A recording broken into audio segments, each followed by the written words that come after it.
طول عمرنا بيبقى صعب نحقق المعادلة اللي نعمل مكرونة جوسي وحلوة وفيها جبن ودسمة بإننا نوفر في المكرونة.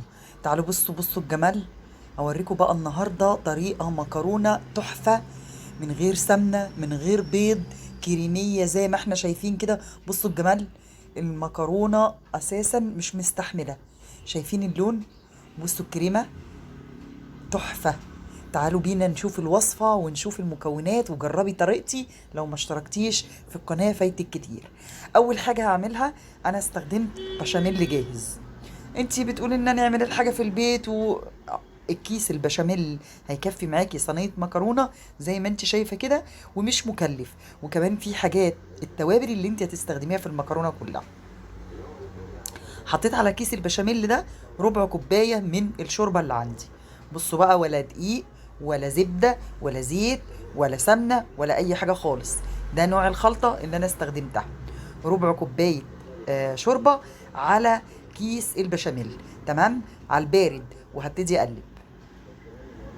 هقلب كويس قوي. بعد ما تدوب معايا هرفعها على النار. دلوقتي انا رفعت الكيس على النار. هبتدي بقى اكمل قد ايه لبن. هحط كيلو الا ربع لبن، طبعا على حسب الكمية اللي عندك بتاعة المكرونة، وعلى حسب ما انت عايزة المكرونة تكون طرية ولا خفيفة. تقدري تقللي وتقدري تكتري. مش هنزله كله مرة واحدة، هنزله على فترات، لان البشاميل هيتقل معاكي. فكل لما ما تنسوش ان احنا قلبناه على البارد، فهو لسه هيبتدي يسخن، ولما يبتدي يسخن يبتدي يتقل معاكي. فانا مش هزود كله مره واحده، كل لما يبتدي يتقل معايا هزوده.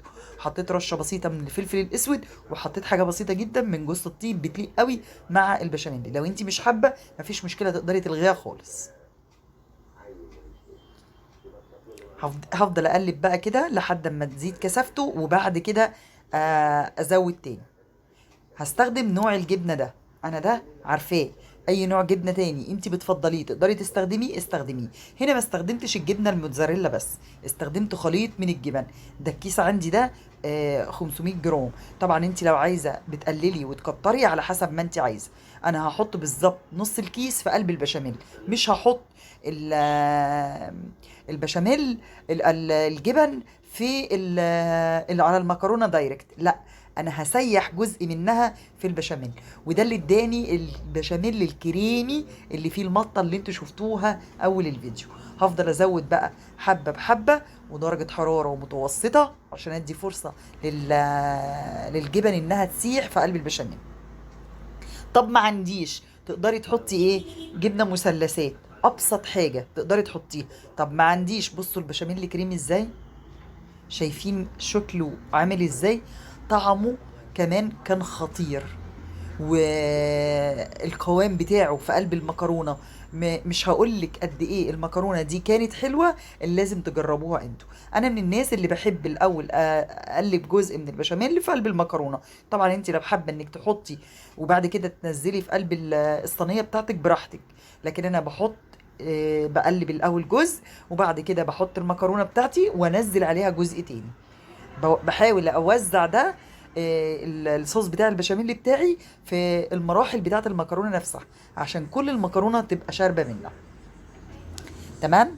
آه، هنا انا رصيت الجزء الاولاني، نزلت عليه الصوص بتاعي. هو مش خفيف يا جماعه، كثافته دي كويسه جدا، علشان خاطر لما يخش في الفرن معاكي ما يتقلش قوي. نزلت اللحمه اللي موجوده عندي، وحطيت كمان الجبن. هحط الجزء التاني من المكرونه وهنزل عليه بقيه صوص البشاميل. طبعا كله مستوي، دخل على درجه حراره 180. بعد كده تقدري تشغلي الشوايه حاجه خفيفه لو الفرن مش بيسوي عندك او مش بيدي عندك اللون ده. وده كانت وصفة المكرونة النهاردة، من غير بيض ومن غير سمن، لايت لكن بشاميل خطير. انزلوا اعملوا لايك دلوقتي للفيديو، تشتركوا في القناة فايتكم كتير، وفعلوا الجرس. عملنا مع بعض النهاردة مكرونة بوصفة حلوة جدا. جربوا وصفتي ان شاء الله هتعجبكم. اشوفكم بخير في وصفة جديدة. سلام عليكم.